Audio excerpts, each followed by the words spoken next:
महाराज जी, एक साधक हैं, वो किसी परिस्थितिवश यहाँ उपस्थित नहीं हो पाए हैं और उन्होंने विनम्र प्रार्थना की है कि अगर आप कृपा करके उनके इस प्रश्न का समाधान करेंगे तो उनको भजन में सहयोग मिलेगा जी। महाराज जी, इस अधम का प्रश्न ये है कि यदि पत्नी पति वंचक हो जावे पर पुरुष से रति करे तो क्या पति का क्या कर्तव्य है, क्या उसे साथ रखना चाहिए? पहला प्रश्न। आप पहले ही प्रश्न एक एक का, जैसे अपने को पता चल जाए कि अपनी जो पत्नी है वो धर्म विरुद्ध आचरण करके पर पुरुष से रति करती है, तो हमें चाहिए उसे प्यार पहले दे करके संभालना चाहिए। क्योंकि आजकल ये गलतियां साधारण स्वरूप धारण कर रही हैं। नए नए बच्चों को ना तो हम ब्रह्मचर्य के बारे में शिक्षा दे पा रहे हैं, ना हम उनको इस धर्म के बारे में शिक्षा दे पा रहे हैं। आज की जो नई पीढ़ी है, तो जैसे आज हमारा मन आया तो इस दुकान की वस्तु पाई, कल उस होटल की पाई, परसों उस होटल की पाई, ऐसे वो इन क्रियाओं को एक मनोरंजन समझने लगे हैं। कोई धर्म शास्त्र है वो ऐसा निषेध करता है, ये बात आज तक बच्चों तक पहुंच ही नहीं रही है।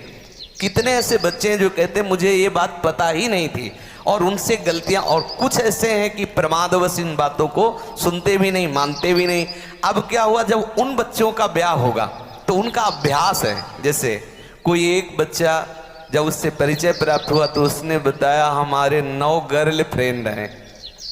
अब अपने लोगों के तो समय में मतलब ये तो अभी यही सुनने को मिलता है। ऐसा तो देहात में विशेष पवित्रता का ये भाव रहता है, ये कभी तो हुआ ही नहीं, ऐसा था ही नहीं। 30-40 वर्ष पहले ये सब बातें कभी सुनने को नहीं मिली। अच्छा, अब जब 9 हैं तो अब उनके भी कई होंगे बॉयफ्रेंड, अब उनके संबंध कैसे हैं अब ये तो हम नहीं जानते ना। मित्र बनाना कोई दोष नहीं है, लेकिन मित्र बन के अपनी सीमा में पवित्र रहना ये बड़ी मुश्किल बात है। क्योंकि बड़े बड़े साधक जो जितेंद्रियता के मार्ग पर चलते हैं उनसे भी चूक होने की संभावना रहती। फिर जहां ये प्रश्न ही नहीं है जितेंद्रियता का, जहां साधन का प्रश्न ही नहीं है, वहां पवित्र रहा जा सके, मुझे तो लगता है असंभव, मुझे लगता है असंभव। अब यदि उनकी आदतें वहां खराब हो चुकी हैं तो ब्याह होने के बाद उस आदत को एकदम रोक पाना बहुत ही कठिन है।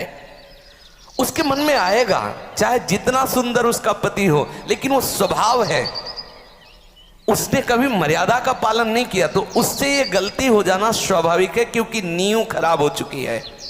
अब क्या करे? पहला कार्य पति का है कि उसे प्यार करके, लेकिन ये वही सुधार सकता है जो स्वयं में सुधरा हो। पहले पति को देखना चाहिए कि मैं एक पत्नी व्रत हूं, क्या मैंने कभी भ्रष्ट आचरण नहीं किए, क्या मैं अभी भ्रष्ट आचरण नहीं कर रहा? यदि नहीं तो फिर उसके लिए उत्तर है वो एक बार पत्नी को प्यार से दुलार से संभालने की चेष्टा करे, उसको समझाए कि उसका वो कार्य बहुत बुरा है। पति वंचक पर पति रति करई, रो रो नरक कल्प शत परई। न जाने कितनी ताड़ना उसको भगवत विधान से मिलती है। यदि आपको पति थोड़ा कुरूप मिल गया है, थोड़ा योग्य नहीं है, और आप ऐसा दुराचार इस भाव से, तो वो बहुत दंड का कारण बनेगा, वो बहुत हानि का स्वरूप है। अब हमें उसके सुधार के लिए उसे प्यार देने की आवश्यकता है, उसे समझाने की आवश्यकता है, उसकी आवश्यकता को हम महत्व दें।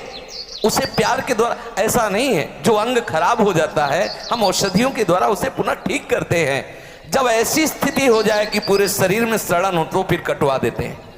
जब ऐसी स्थिति हो जाए कि बहुत बार समझाने पर भी धर्म विरुद्ध आचरण, तो फिर अपने भारतीय संविधान में तलाक की व्यवस्था है, फिर वो विधान कर ले। मारने पीटने की जरूरत नहीं है, उसको साबित करके कि आपको बहुत बार समझाया लेकिन आप धर्म विरुद्ध आचरण करते हैं और मैं धर्म के मार्ग में चलना चाहता हूं, इसलिए हम आपको प्रणाम करते हैं, नमस्कार करते हैं, आप अपना मार्ग चयन कर लीजिए। दंड देने का विधान सरकार को है, स्वयं को नहीं। पहले प्यार के द्वारा समझाए, ना समझ में आए तो संबंध खत्म कर दे, लेकिन उसे किसी भी तरह से ऐसे प्रताड़ित ना करे जो हमारे राज्य विधान के विपरीत पड़े, जो हमारे राज्य संविधान के विपरीत पड़े। पहले प्रश्न का उत्तर। महाराज जी, पत्नी के लिए प्रायश्चित क्या है? क्या भजन से उस स्त्री का कल्याण? भजन से किसी का भी कल्याण किया जा सकता है। अगर वो व्यभिचारिणी पत्नी है और हमारे प्यार से वो सुधरना चाहती है तो भगवान नाम का आश्रय लेकर के उसे मार्ग में बढ़ाना चाहिए। वो निश्चित भगवत प्राप्त हो जाएगी, उसका निश्चित सुधार हो जाएगा। जब वैश्याएं भगवत प्राप्त हो गई तो वो क्यों नहीं हो सकती? गलती किसी से भी हो सकती, पहले गलती देखने वाले को देखना चाहिए कि मेरे अंदर गलती है कि नहीं। यदि नहीं है तब ये प्रश्न आता है संभालने का, यदि है तो पहले आप अपने में ब्रेक लगाइए। आप चलो भ्रष्ट आचरण से और उसको बनाना चाहो पतिव्रता तो असंभव। यदि आप सत्य मार्ग से चलोगे तो आप में वो दम है, वो प्यार है, उसे समझाया जा सकता है।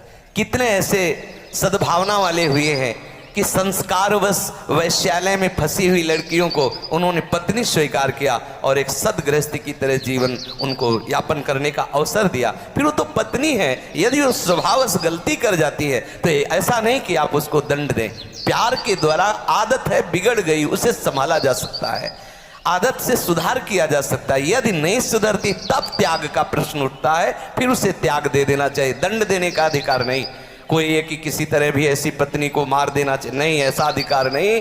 भारतीय संविधान में, भागवतिक संविधान में, दोनों में नहीं। त्याग कर दो, आपका संबंध नहीं बनता तो नमस्कार, आप अपने मार्ग को देखिए। हमारा आपका पाणी ग्रहण संस्कार हुआ था धर्म पूर्वक चलने के लिए। यदि आप धर्म पूर्वक नहीं चलती, आप स्वीकार करो कि आपको बहुत बार समझाने पर भी फर्क नहीं पड़ा, इसलिए आप अपना मार्ग चयन कर लीजिए। ऐसा चलना चाहिए। और उद्धार तो अपिचेत दुराचारो भजते मां मनन्य भाग।